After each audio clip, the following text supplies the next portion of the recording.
Llegó el fin de año, y con mucha ciencia. El 25 de diciembre, varias agencias espaciales por fin lanzaron el tan esperado telescopio James Webb. Lastimosamente, el 26 de diciembre le dijimos adiós al entomólogo y biosociólogo estadounidense Edward O. Wilson. También tenemos el descubrimiento de fósiles de ictiosaurios nuevos y excepcionalmente grandes. Y pues bueno, hoy traemos un episodio especial de fin de año, recordando algunos de los mejores datos curiosos, risas y lecciones de vida que las personas que han compartido con nosotras en Epistemas en el 2021 nos han dejado. Ciencias espaciales, penes de murciélagos, hongos batallando en el espacio, la bioquímica del chocolate, arañas y Viagra, robótica médica, limnología, conservación, fertilización in vitro, venenos, COVID, rabia, satélites, zoológicos, materia oscura y muchos más que vamos a poder recordar el día de hoy. Sin más, recordemos. Hola, somos Dayan, Kat y Rana, 3 científicas guatemaltecas convencidas que las carreras en STEM son para todos, no solo para aquellos a los que les va bien en mate. Y todos nos beneficiamos de ellas a diario y te lo vamos a demostrar. Bienvenidos a Epistemas. De seguro has escuchado a quienes dicen que desde pequeños sabían qué querían ser de grandes. Pero la cosa no es así de fácil para todas las personas. Y está bien. Y aquí en Epistemas hemos aprendido las variadas formas en las que nuestros invitados e invitadas han llegado a STEM y qué otras cosas pensaron hacer. Entonces me metí a Derecho. La cosa es que cuando estaba haciendo el análisis de los tratados de Tlatelolco y de Cartagena acerca de biotecnología, me di cuenta que la parte de Derecho era 10,000 veces más aburrida que la parte de cómo es que se podía modificar el genoma. Y entonces ahí fue como, ok, creo que tal vez no estoy en el lugar indicado. Entonces le dije a mis papás así como, miren, la verdad es que creo que cometí un grave error inscribiéndome acá. Me quiero cambiar de carrera. Pero por eso paré en bioquímica. Nunca fue algo así. Yo nunca dije en tercero de primaria, yo voy a ser bioquímico. No, yo no sabía qué quería hacer. Tercero de primaria quería ser pintor. Entonces... ¿Qué pasé? Porque quería ser abogada, quería ser agrónoma, quería ser, bueno, un montón de cosas. Pasé mucho tiempo sin saber qué quería hacer. Y pues cuando entré a la U, de hecho yo a la U no entré con la carrera a la carrera de licenciatura en biología, sino entré siendo bioquímica. Es más, cuando yo le dije a mi mamá, mira, me voy a cambiar de carrera, me dijo, tú, bióloga, ¿cómo? Si no te gusta. Me da mucha pena decir lo que dijo mi mamá, pero fue así como, pero si tú no vas al baño ni siquiera en los centros comerciales, ¿cómo vas a ir en el campo? En el campo. En realidad, a un principio quería trabajar con otras cosas, quería trabajar con bioquímica o alguna cosa que fuera más aplicada. Pero luego cuando estaba cursando la materia de zoología y ahí sí vi que me encantaba mucho más porque es como cuando uno ve un insecto o una araña, bueno, son tan chicos que uno no puede apreciar todos los detalles, pero luego cuando lo pone abajo del microscopio y ve toda la belleza que hay, es como te cambia un poco la mirada.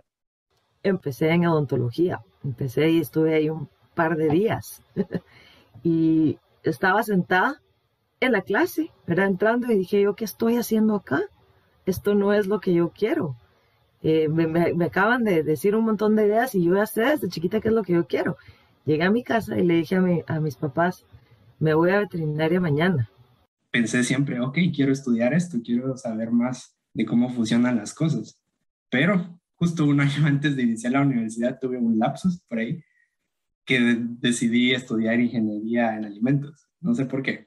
Y ahí empecé a ver lo que estaban haciendo y es como, no, esto no me gusta, esto no me va a gustar. Esto no me va a gustar hacer toda la vida. Entonces, yo con el miedo de qué decir a mis papás, ¿verdad? Porque dije, no, es que me voy a cambiar de carrera, a ver qué me van a decir. Entonces yo se les hablé y les dije, bueno, me quiero pasar a biología. Y ellos como, bueno, está bien, cámbiate. Yendo por toda Nicaragua y mostrando diferentes ríos contaminados por minería, fue lo que realmente me hizo darme cuenta que quería saber más de los ríos, quería saber más de qué pasaba cuando un contaminante entraba al agua y qué pasaba con la fauna. Y Yo no sabía qué iba a hacer. Por mucho tiempo yo quise ser diseñadora de moda, por ejemplo. Estábamos todos seguros que yo iba a escoger una carrera humanística. Creo que el mito más grande que uno tiene que desmitificar es que uno cuando entra a una universidad sabe qué está estudiando. Uno no tiene ni idea. Uno no tiene ni idea de lo que se metió. Mira, realmente la idea de lo que hacía un biólogo que yo tenía en la cabeza a los 10, 12 años era alguien que estaba en África grabando documentales, ¿me entiendes? ¿Y qué fue lo que terminaron haciendo? Esto que se llama manejo integrado de cultivos, el control biológico. La acuicultura, contaminación del aire. La ciencia de datos, preconstrucciones ambientales, biología espacial. O gente que hace videojuegos. Pues también hacer fototrampeo a nivel de dosel. La inteligencia artificial. Física. O ingeniería electrónica. Nutricionista. Embriología. Soy ingeniera mecatrónica. Pero más allá de las profesiones, y contrario a lo que las películas nos pueden hacer creer, las personas en STEM no nos la pasamos solo en el laboratorio ni en el sótano. ¿Pero qué hacen en sus tiempos libres? Les mando un montón de mensajes para que hagamos un podcast. Siempre dibujé, escribía poemas y todo, y en algún momento en el pregrado fue que lo dejé de hacer, más que dibujos pues, que tenías que hacer en la U, a veces de botánica y de zoología. Pero hace unos años lo retomé. Me gusta hacer ejercicio porque me ayuda a mi salud. El último deporte que hice por bastante tiempo fue salto ecuestre y entrenar caballos.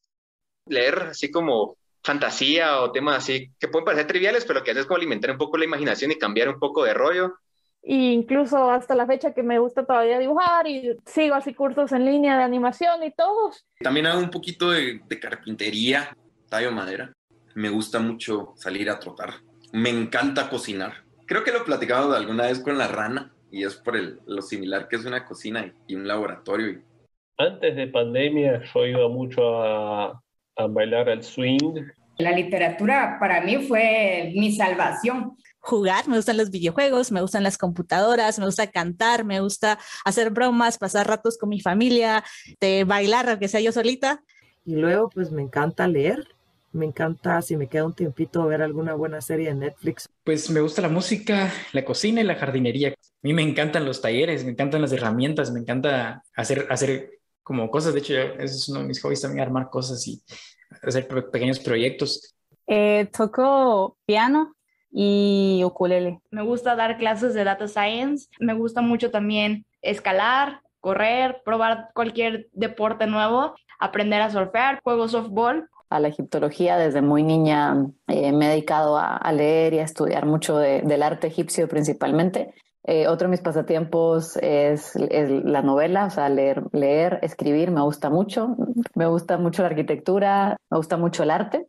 Pero me gusta mucho nadar y me gusta mucho hacer pan. Soy panadera aficionada. Yo le tenía miedo a muchas cosas, incluso al agua. Aprendí a bucear y un miedo superado es una fascinación nueva. A mí me encanta la naturaleza. Nosotros no dejamos pasar un momento para ir a caminar a algún volcán, ir a caminar a algún río, pasar tiempo al aire libre. El dibujo científico, la verdad. Luego también voleibol todavía, medio juego, ya no tanto como antes. Y ver series. Hasta la fecha soy alguien muy apasionado por los libros y por la naturaleza. Es una combinación interesante. La música, las películas, los juegos de mesa, leer, le gusta tomar café y hacer ciencia. Y como tú, también sueñan cosas locas, con algunos intereses quizá poco comunes, pero que les han llevado a donde están hoy. Entonces, originalmente, mi primer plan de ingeniería genética, y suena descabellado, caricaturesco, era hacer una vaca con clorofila. Trabajar con ratas es una de las cosas más lindas que te puedes imaginar. Son animales completamente inteligentes, dóciles, familiares. Si confían en ti, te lo demuestran. Es una cosa linda. Y tienen una fama horrible. Pero para mí son uno de los animales más interesantes que hay y les debemos tanto. Cuando era chiquita eso me fascinaba y la física me volvía loca. Le encontré la belleza a la química haciendo cadenas de carbono. Me fascinaba esto de que con una ecuación uno pudiera predecir, ¿verdad?, qué era lo que iba a pasar o cómo se iban a comportar los cuerpos, ¿verdad?, en mecánica, y aunque no eran cosas así súper complicadas, ¿verdad? Sí, recuerdo bastante bien la sorpresa que tuve, ¿verdad?, cuando me di cuenta que con ecuaciones se podía describir la naturaleza. Sí, creo que ese fue un momento bastante importante para que al final me decidiera por estudiar física. Dije, esto es lo mío, responder preguntas sobre la vida, estudiar enfermedades, sea de lo que sea. Me criaron entre tubos de sangre, entre frasquitos de orina. Cómo se mueven, digamos, los virus y las bacterias para mí son fascinantes, los parásitos me parecen súper fascinantes, porque como entes y como comunidades hacen cosas tan fabulosas como mantenernos encerrados en una casa. Toda la vida siempre me encantó mucho ver esos programas de criminalística y estar buscando las pistas y los restos y los rastros y los análisis y en fin. Aún así, nunca pensé en estudiar química biológica, por ejemplo. Me parece como bien interesante más bien la parte paleontológica, de encontrar restos fósiles y encontrar como cosas y ir diciendo, ay, o sea que antes aquí hubo un dinosaurio, antes aquí había un mar, o aquí había agua, aquí había conchas y demás. Esa sensación de poder contar como, wow, estoy parada en este lugar y antes aquí pasó todo eso y estaban estos animales y estas plantas y había agua de esta forma o de esta otra, eso fue como que lo que me encantó y por lo que al principio entré a esto, ¿no? Hemos aprendido un montón de naturaleza. Para conocer como que todo lo que comen las iguanas, tuvimos que hacer lavados de estómago, tuvimos que hacer análisis del popó y todo, que la verdad es impresionante porque hasta con eso se puede conocer cuáles son la mayoría de los impactos que sufren las iguanas, porque muchas habían comido popó de gato y los gatos en Roatán son invasores, ¿verdad?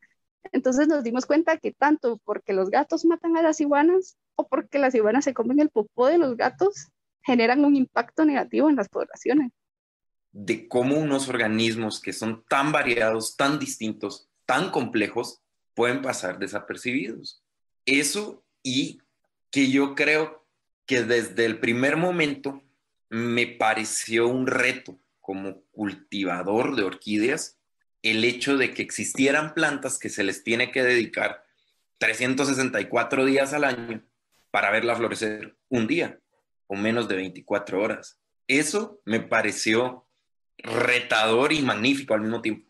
Un foraminífero son estos organismos que podemos encontrar generalmente en el océano. Microorganismos, se necesita microscopios para que ellos puedan ser visibles.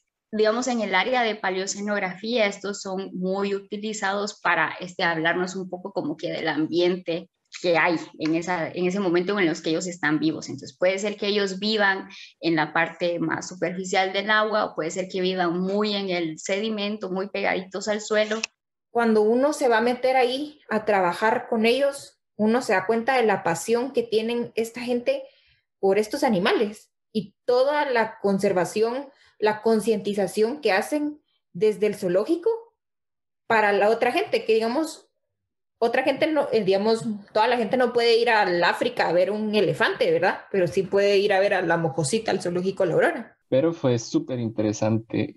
Digamos, el proyecto se enfocaba mucho en ver cuál es la contribución de los sistemas agroforestales de café al bienestar económico, digamos, de los productores, pero también cuál es la contribución que se tiene en servicios ecosistémicos. Y tú no puedes hacer conservación si no haces también apoyo social.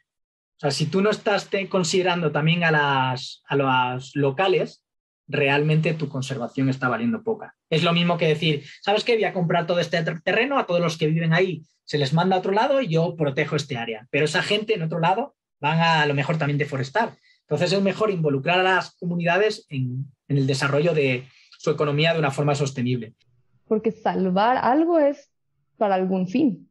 Entonces, una persona que usa el agua del lago como agua potable, en donde el agua tenga que tener una calidad mayor a de alguien que solo lo va a ver porque se ve bonito, entonces ese es el atractivo turístico, ¿no? Tenemos que llegar a acordar con todas las personas involucradas, porque esto no es una decisión de los científicos, Los científicos podemos ayudar a guiar ciertas tomas de decisiones con datos, pero no podemos decidir por lo que las personas que allí viven necesitan. Y por eso es tan importante incluir a todos y hablar con todos, claro, desde un inicio, y saber qué clase de salvar quieren. Si quieren solo que se vea bonito, o queremos que podamos ir a nadar y tomar en el lago.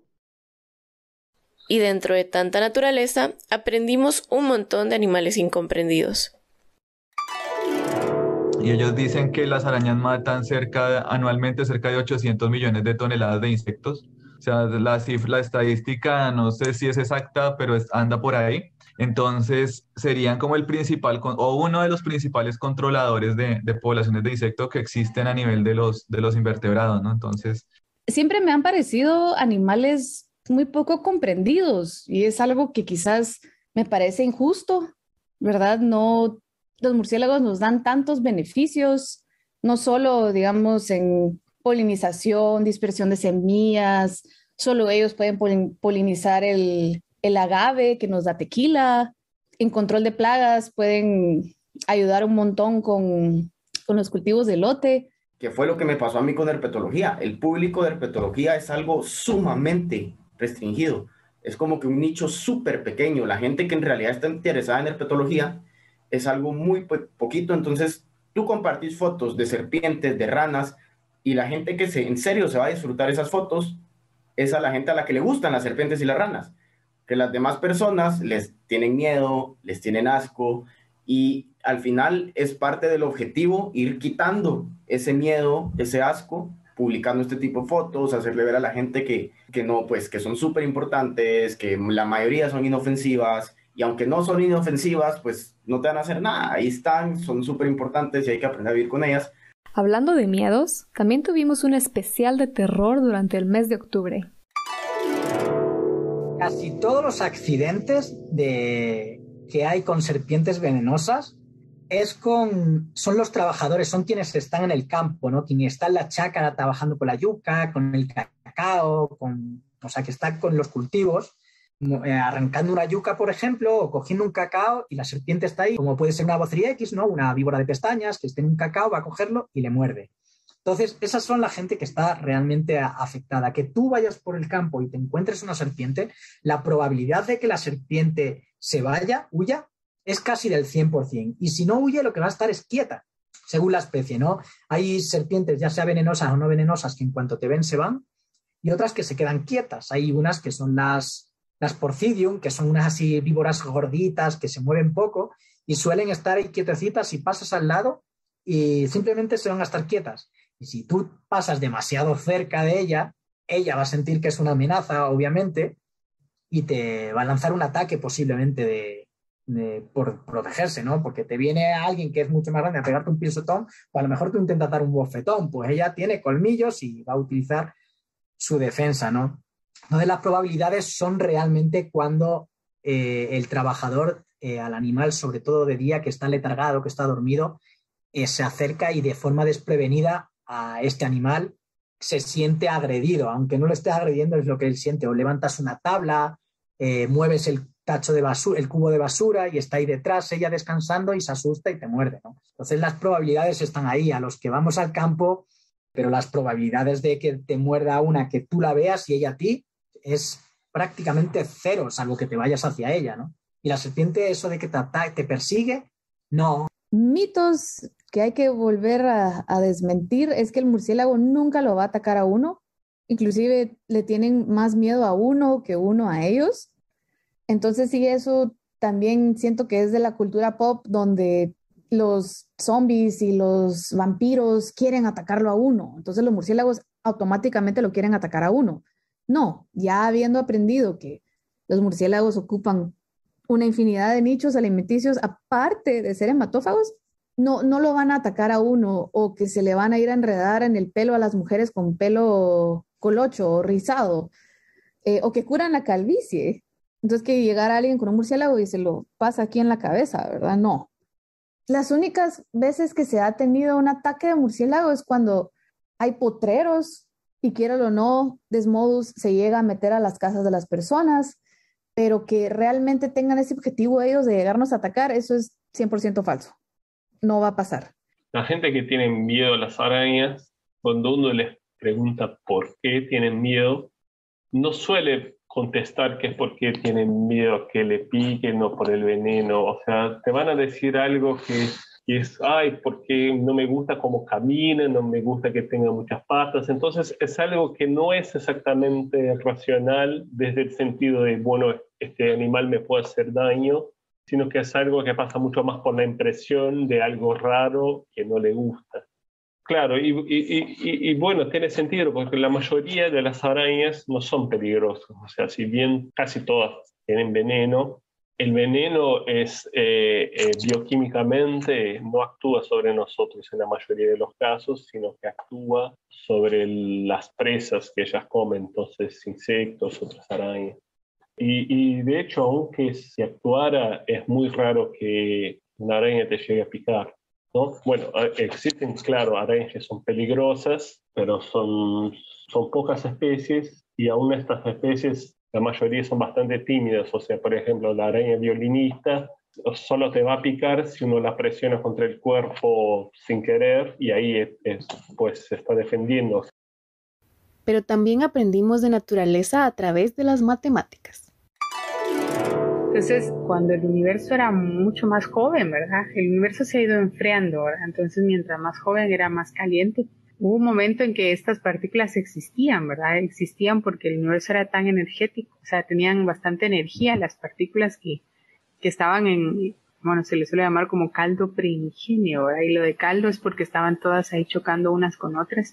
Y entonces estas partículas existían en una etapa temprana, pero luego conforme el universo se va enfriando, estas partículas ya decaen, ¿verdad? Ya no se vuelven a crear, sino que simplemente decaen, y por eso es que ahora en los materiales, digamos, que nosotros vemos, solo hay 3 tipos de partículas, ¿verdad? Por ejemplo, los átomos tienen un núcleo, tienen electrones, ¿verdad? Y en el núcleo de los átomos hay protones y neutrones, y en los protones y neutrones hay 2 tipos de quarks que se llaman U y D, ¿verdad? Entonces, digamos que toda la materia que nosotros conocemos, que está en la tabla periódica, ¿verdad? Está formada únicamente por 3 partículas que nosotros llamamos fundamentales. Al final la matemática, digamos, son cosas, yo entiendo la matemática como una forma de entender la naturaleza. O sea, la matemática, hay cosas que no pueden pasar de la matemática de la naturaleza, pero eso no quiere decir que no exista. Solo quiere decir que no lo hemos descubierto. Algo muy parecido. En las clases de matemática, se los juro que yo llegaba y me sentaba enfrente y no sacaba ni mi cuaderno porque yo sentía que estaba viendo películas. Entonces era como, me gustaba solo recibir la clase de mate y como me gustaba muchísimo. En algún momento hasta consideré estudiar solo mate. De tecnología. No necesariamente hackear es algo malo, sino que puede ser encontrar alguna solución de una forma como poco tradicional también. La inteligencia artificial, les decía, replica estos procesos cognitivos de las computadoras, los procesos cognitivos de los seres humanos para acoplarlos a las computadoras, pero todo esto no es más que probabilidades todo el tiempo. O sea, si tú te preguntas el día de hoy cómo funciona un Tesla funciona con las probabilidades de que lo que tiene enfrente sea un auto o una persona, o la probabilidad de que el coche que está enfrente pueda ir más rápido o más despacio es tal, ¿no? Te enseñan qué es QA, te enseñan por qué es importante probar las cosas, qué tipos de pruebas existen. O sea, no es solo que se te ocurran, ay, sí, el usuario puede hacer esto. No, hay mucho conocimiento teórico que tenés que absorber y tenés que leer y tenés que mantenerte como actualizado sobre esta rama.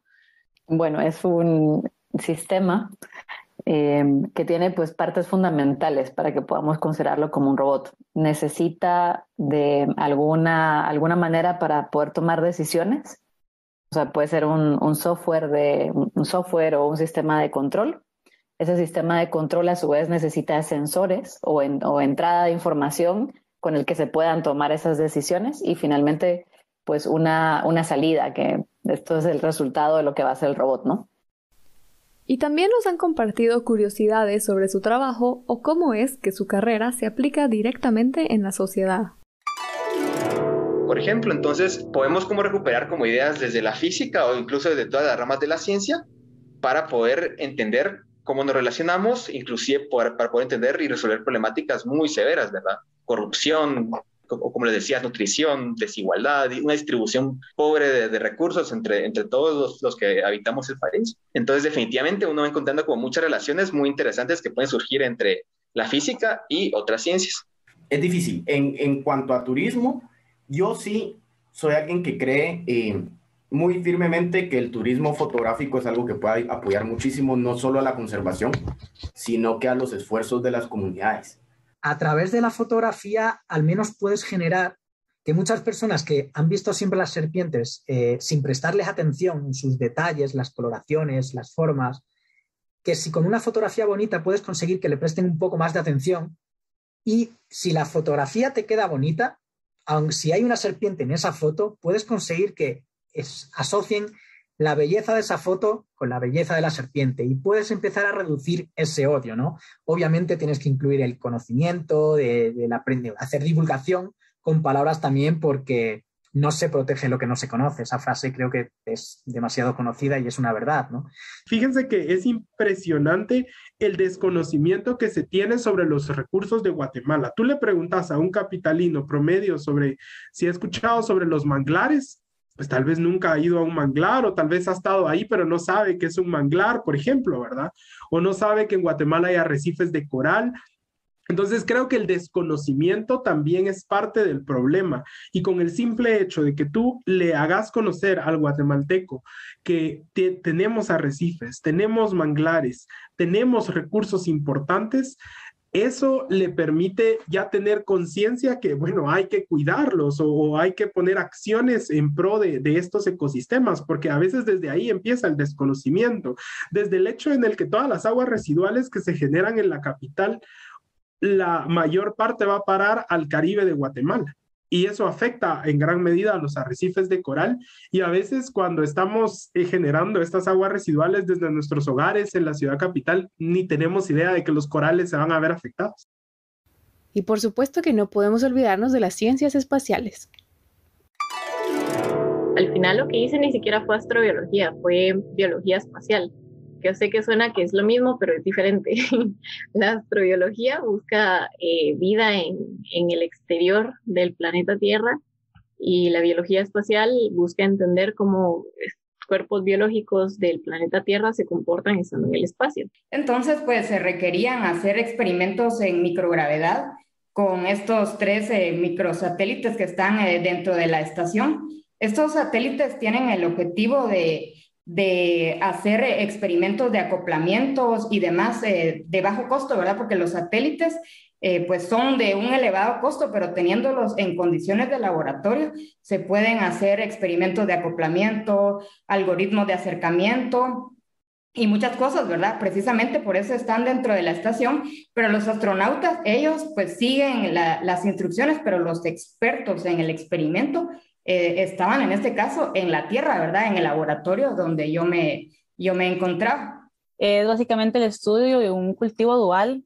Eso quiere decir que vamos a poner el hongo que provoca el mal de Panamá, una de las brasas, porque acá en Costa Rica, por ejemplo, no lo podemos dejar entrar, porque si se deja entrar, atacaría como el 80% de las plantaciones, y el banano, que es el producto que afecta, pues, es el segundo producto más exportado de acá. Entonces es como súper peligroso que ese hongo entre a este país y en todos los países de Centroamérica y América. Entonces la idea es estudiar ese hongo con un biocontrolador, es decir, con un hongo que lo odia, por decirlo así, y ponerlos en el espacio, en un cubo pequeñito de 10 centímetros, a ver pues cómo se comportan buscándose para atacarse entre sí, y entonces a partir de eso traerlo de vuelta a la Tierra y estudiar pues qué cambios en su expresión génica hay, o cuál creció más, si creció más, cómo hacer que eso se replique en la Tierra, etcétera. Y pues ojalá encontrar o un biocontrolador más efectivo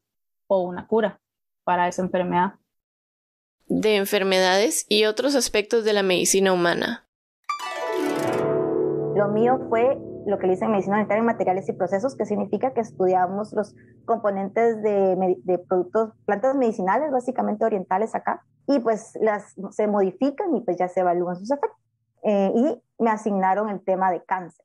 Y entonces ya me enfoqué más en lo que fue biología molecular, utilizando el estudio del P53 en procesos de tetramerización y ver cómo esto, si tenía alguna importancia o no para el proceso de respuesta del daño al ADN utilizando la radiación. Entonces tuvimos que crear mutaciones, entonces aprendí a crear esas mutaciones, aprendí a crear moscas transgénicas. Y lo que yo encontré en esta preinvestigación es que una de las formas nuevas que existían era a través del uso de tecnología, de teléfonos, por ejemplo, ¿sí? Que el farmacéutico que te está siguiendo el caso esté al pendiente de vos por teléfono ayuda mucho. De que el médico que te está tratando, el farmacéutico que te está dando el seguimiento, se te acerque a vos, tal vez no cada día, pero sí cada semana, a través de una app, por ejemplo, y te diga, mira, ahí te recordás, va, de lo que hablamos la semana pasada. Mira, ahí te acordás que tenés cita dentro de tanto. Mira, ahí te acordás de esto, va. Mira, ahí te acordás del otro. Y que te esté echando la mano. Porque cuando sos adolescente, eso es lo que más necesitas. Necesitas un acompañamiento. Y más en una etapa tan dura como darte cuenta de que tenés VIH y así vas a vivir el resto de tu vida, ¿no? ¿Por qué es importante la secuenciación? Porque, digamos, el material genético, pues es lo que dicta qué hacemos a grandes rasgos, qué capacidades tenemos. En caso de los virus, qué capacidades tienen de sintetizar ciertas moléculas. Y en el caso particular de agentes infecciosos es las características de cómo causan una infección, ¿verdad? Ahí está codificado todo, es la receta de lo que son capaces de hacer. Pensemos en un panorama de si hubiese empezado la pandemia en Guatemala. Les cuento cuántos meses nos tardamos para secuenciar la primera vez en Guatemala. Y en China fue días después de los primeros casos de la enfermedad. Y así pudieron saber, bueno, este patógeno es otro, ¿verdad? Es otro que no conocíamos antes. Y fue a través de secuenciación. Si no hubiese existido la secuenciación, todavía sería como algo desconocido, ¿verdad?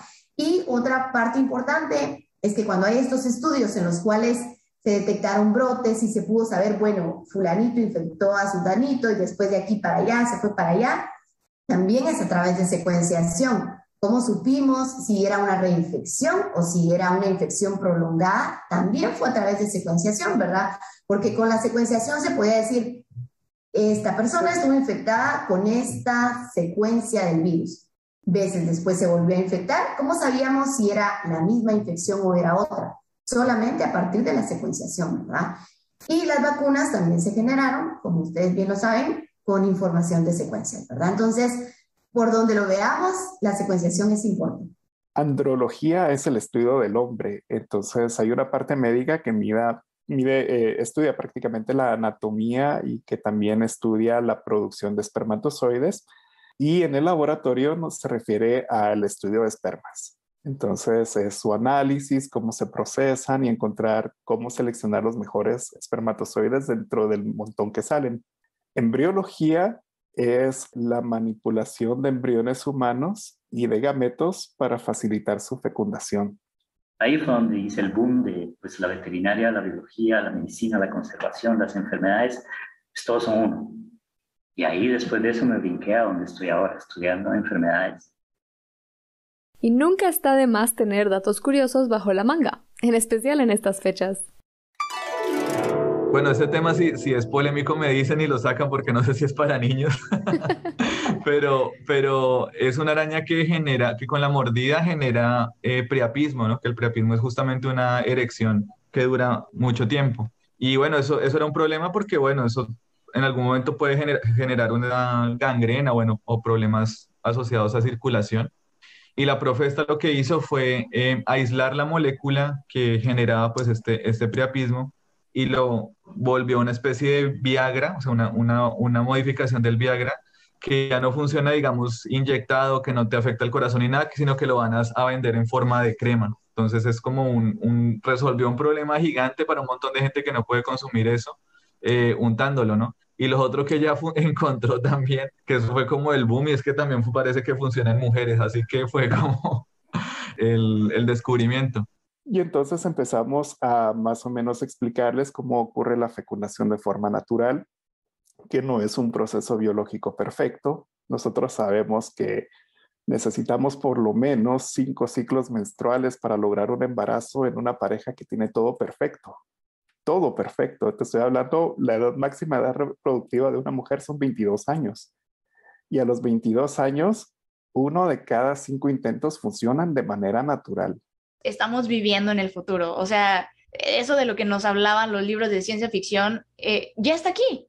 Solo es cómo lo vamos a utilizar, porque así como puede ser una herramienta que dices es impresionante, es padrísima, puede ser también un arma potencialmente muy destructiva. ¿Por qué? Porque con esta misma naturalidad con la que yo puedo generar una obra literaria, yo puedo generar ahora de manera masiva fake news. Y entonces puedo generar millones de noticias falsas para desacreditar a una persona, para desacreditar un tema importante. El gran problema de las fake news es que llega a herir la democracia que hay. ¿Por qué? Porque vuelve de manera masiva voces que no existen. Y entonces la democracia, cuando tú estás tomando una decisión, pues obviamente consideras lo que la mayoría piensa. Entonces, si existe una mayoría artificial que está generando este ruido, tú como ser humano puede que no seas capaz de distinguir que no se trata de muchos seres humanos hablando de este tema. ¿Quién se encuentra? ¿Quién lo programó? ¿Con qué intención?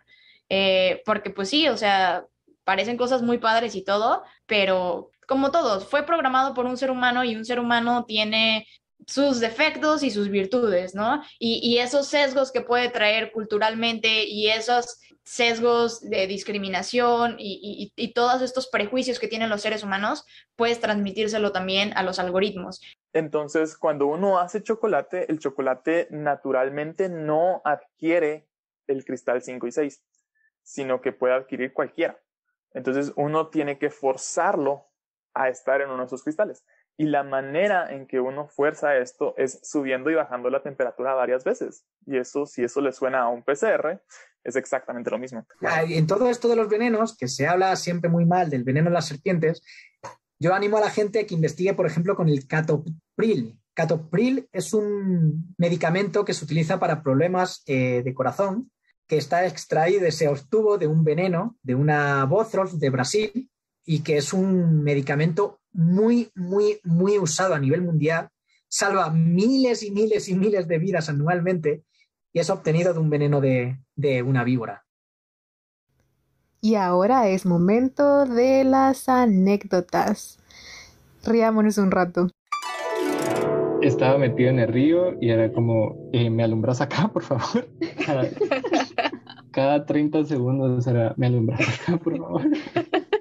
Así que te pegaban con la linterna, ¿sí? Ya estaban hartos de mí, man, sí, ya. Y en una de esas, por andar en la oscuridad, no sé cómo, o sea, me metí una hoja de chichicasta en el ojo, o sea, en el globo ocular, o sea. O sea, para mí ha sido lo más horrible que me ha podido pasar ir al baño en el campo, de veras. O sea, ¿pero cada vez que vas o la primera vez que fuiste? La primera vez que fui. O sea, para mí es una experiencia que yo digo, ¿qué es esto? O sea, porque no, como bien dijo mi mamá, yo no iba ni a los centros comerciales al baño, o sea, yo era así como, yo necesito regresar a mi casa para ir al baño, ¿verdad? En mi casa, desde que yo era chiquito, por más detestable que le resultara un insectito que se entrara a la casa, a mi mamá, siempre el protocolo, por así decirlo, fue, le vamos a poner nombre a este ronrón, se va a llamar Paco, y me vas a ayudar a sacar a Paco al jardín, porque ahí es su casa. Ah, está bien. Entonces, desde ahí, definitivamente, desde ahí se empezó a cocer algo que ya sea que o activó esos genes que traía o empezaron a brotar y se fue llevando una cosa a la otra. Bueno, siempre me acuerdo de una niña en particular que estaba ahí con sus amigas y bueno, le estaba mostrando las arañas y explicando un poco del trabajo. Y en algún momento dije, bueno, porque ese es el trabajo de los científicos. Y me miró así, ¿pero eres un científico? Yo dije, sí. Mucho gusto, y se extendió la mano así y me quiso saludar. Entonces es como, sí, la gente no sabe cómo son un científico o una científica. Entonces creo que un poco este tipo de cosas puede ayudar a generar interés, porque una vez que haya interés, la gente quiere poner su tiempo ahí y digamos hay más políticas públicas que ponen plata ahí y bueno, de ahí viene el desarrollo, ¿no? O sea. Entonces mi abuelo siempre venía y digamos que teníamos un montón de caballos y entre los caballos me escondía una cebra. Y yo chiquitito, sin poder ni caminar aún todavía, agarraba la cebra y la quitaba y la ponía donde estaban los animales de África. La ponía al lado de los leones. Entonces, sí es algo muy bonito porque desde una muy temprana edad mi abuelo me inculcó este amor por los animales, aprender a pues amarlos y de ese amor salió lo que fue el respeto hacia ellos. Pues dijeron que hiciéramos una investigación. Yo hice pues una investigación bibliográfica de lo que eran los dinosaurios, hicimos una maqueta, bueno, todo el cuento salió muy bien. Entonces yo contentísimo con el tema de los dinosaurios, Entonces al año siguiente dijeron, bueno, no, eso estaba bueno, pero ahora sí vamos a hacer investigación. Entonces, ¿qué vamos a hacer? Entonces yo otra vez con el tema de los dinosaurios ahí creí que volví a meter el gol y me dijeron, no, eso no es investigación, eso usted no puede traer un dinosaurio vivo acá y trabajarlo. Teníamos que conseguir varios perros, un cerdo, una vaca, un caballo, y no era de conseguir así de donde está, tendría que haber muerto por algo para determinar por qué murió, ¿verdad? Entonces me veías yendo a traer vacas a las 5 de la mañana a algún lugar con un flete, así como me puede ayudar, ¿qué quiere traer? Yo una vaca. Una vaca muerta. Entonces son aventuras. La gente que conocí ahí también estábamos como cómplices en diferentes misiones, ¿verdad?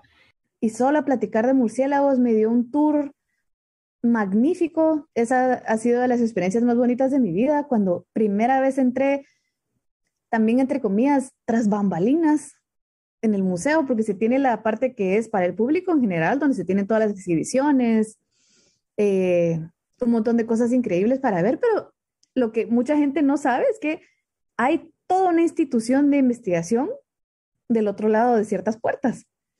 Entonces, me pareció increíble poder ver ese mundo de primera mano.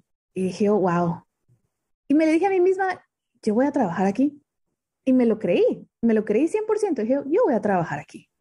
Aquí se siente como algo correcto. Yo tengo no sé si le puedo decir como un don, ¿sí?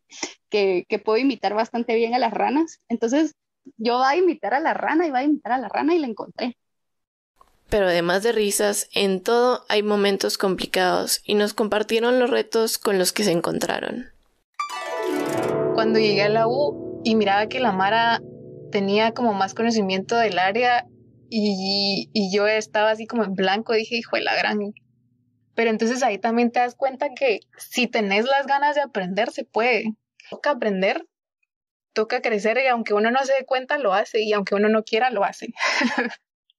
Que cuando entré a la U en biología, nunca tuve tantos problemas para hacer amigos ni nada así, pero de vez en cuando sí me sentía un poquito fuera del lugar, porque yo venía más de los libros y de lo teórico, mientras que casi todos mis colegas venían que crecieron en el campo y crecieron persiguiendo animales y que crecieron chapoteando en el río y que por eso querían estudiar biología y así como, yo no sé de qué están hablando. Yo no era el típico perfil, si se quiere ver así, de un científico o de alguien que hace ciencia natural. Si no estoy mal, yo en su momento dejé retranca de todas las materias. Entonces, yo pasé toda mi vida de colegio sin vacaciones porque siempre tenía que estudiar para los exámenes de retrasada. ¿Por qué? Pues buena parte por dejado, pero buena otra parte porque simplemente el sistema educativo no funcionaba para Juan Pablo. Entonces perdí en tercero básico un examen de matemáticas. Entonces se activaron las alarmas porque yo no había perdido nunca nada, ¿verdad? Entonces tuve una tía que me empezó a enseñar las matemáticas, pero ella es muy lógica. Entonces me las enseñaba así de una manera pues que a mí me enamoró ver cómo era el proceso de realmente, y yo a pesar de que yo estaba viendo para otro lado, porque no podía poner atención, empecé a ver y a ver el proceso y a entender. Entonces a partir de ahí, pues ya para mí dije, no, esto es lo que a mí me gusta, porque empezaba a ver los problemas y decía, ay, qué bonito cómo se resuelve, y entonces de ahí todo fue hasta que que empecé a subir el nivel, ¿verdad? Y les he de decir que las matemáticas es algo que para mí es algo que me hace tan feliz poder entender ese lenguaje, ¿verdad? Yo honestamente nunca, y hasta el día de hoy, yo nunca me he considerado un estudiante sobresaliente, nunca lo fui. Y ya empecé el doctorado. El doctorado también fue diferente, ¿verdad? Pero yo creo que sí aprendí un montón de cosas, ¿verdad? Primero, en que todos nos equivocamos, ¿verdad? Y equivocarse es parte del aprendizaje. Cuando uno es niño, te dicen que soñés todo. Y siento que cuando uno entra al colegio y está en la secundaria, te empiezan a decir que seas realista y que dejes de soñar cosas que no se pueden. Realmente creo que eso nos afecta a muchos, que pensamos que, bueno, no es realista pensar en aeroespacial o no es realista pensar en un montón de carreras, ni siquiera solo de la rama científica, sino que incluso artística. Y ni modo, la verdad es que no me arrepiento. O sea, sé que es un camino cuesta arriba, la ciencia en Guate, pero no me arrepiento. Y eso creo que es algo que tenemos que tener claro. Porque hay muchas barreras de entrada que a veces es más fácil evitar verlas a querer hacer algo al respecto. La cosa es que, digamos, aquí ya en el colegio, pues ahora como tienen clases de robótica, dan clases de robótica. Entonces, cuando yo descubrí lo que hacían esas cosas es que podías hacer muñequitos que se mueven y puentes y podías hacer cosas que se movían desde la computadora. A mí eso me voló la cabeza, me fascinó. Yo dije así como, no, yo quiero hacer robots, o sea, se me metió que quería hacer robots y que me gustaba mucho todo eso, más porque tenía que ver con matemática. La física no me gustaba, me costaba muchísimo física, de verdad. En el colegio me costaba muchísimo. Entonces era mi miedo, pero era tanto mi gusto que dije, le voy a hacer ganas. Fueron 7 años llenos de aventuras y aprendizaje y de desvelos y de ganas de tirar la toalla, porque eso es algo importante, que todo el mundo lo romantiza ay, estás en la U y todo es re bien. No, a veces no es re bien, a veces son las 3 de la mañana y quieres tirarlo todo y decir, ¿por qué estoy haciendo esto? Y lamentablemente no todos los tratamientos funcionan a la primera. Muchas veces se necesita hacer varios intentos y esto es un impacto muy fuerte emocionalmente para las personas. Y cuando te vas dando cuenta que todo no solo es seguir el protocolo, seguir los procedimientos de laboratorio, atender a congresos y ver cómo se pueden resolver casos raros, sino que tu día a día es tratar con gente que tiene necesidades reales, se te abre un mundo impresionante a temas que no te habías tratado de cuestionar antes. En aquel entonces yo comencé estudiando bioinformática, porque influencia familiar, ¿va? De decir, la mitad son ingenieros, la mitad son de medicina, hagamos el match y a ver qué tal funciona. No me salió como yo esperaba, la verdad, porque en aquel entonces yo me gradué de Quinal y ahí no te enseñan biología, química, nada de esa parte. Entonces cuando yo entré a la universidad y me fui a topar con Química 1, con biolos y cosas, me mirabas súper mal, pasándola malísimo en la universidad. Kat está de testigo. Eran cursos que yo sí la palideé bastante, o sea, sí me costó un montón, sí sufrí en esa parte, por no haber tenido una buena base en esa rama. Pero aquí en Guatemala, una vez entendés de que en realidad no hay nada, ningún animal que te pueda atacar, digamos, así como para matarte, se te quita el miedo de salir de noche. Obviamente a la gente que no le gustan las serpientes venenosas siempre tiene ese miedo de una serpiente venenosa, pero cuando pues las conoces y todo, ese miedo no existe. Y el miedo que siempre está ahí presente es la gente. Es estar de noche en algún sitio y toparte con gente que no sabes cuáles son sus intenciones. Que a veces uno se frustra mucho con pequeños detalles de lo que estás haciendo y a veces como volver un poco a por qué empezaste y por qué te apasionan las cosas. Y como en todos nuestros episodios les preguntamos, nos comparten qué consejo le darían a su yo de 17 años. Relájate, mano. En 17 y los primeros años de la U todavía seguía así como, tengo que sacar 100, tengo que sacar 100, tengo que sacar 100. Y ay, no, hombre, no, eso no importa nada. La carrera no se llama carrera porque están compitiendo entre todos y a ver quién sale primero, sino que simplemente es un proceso para cada quien y pues no tienen que tener miedo a las calificaciones ni a perder clases. Que tampoco repitan 5 veces el año, pues, porque eso es tirar el dinero, pero que no se les vaya la vida. en las calificaciones. Se puede, no seas baboso, ¿no? Sería lo que yo cambiaría, o sea, no me dejaría influenciar tanto por tanto ruido externo, ¿verdad? Y estar seguro de que si algo te hace clic, ir por ello. Aprende más idiomas.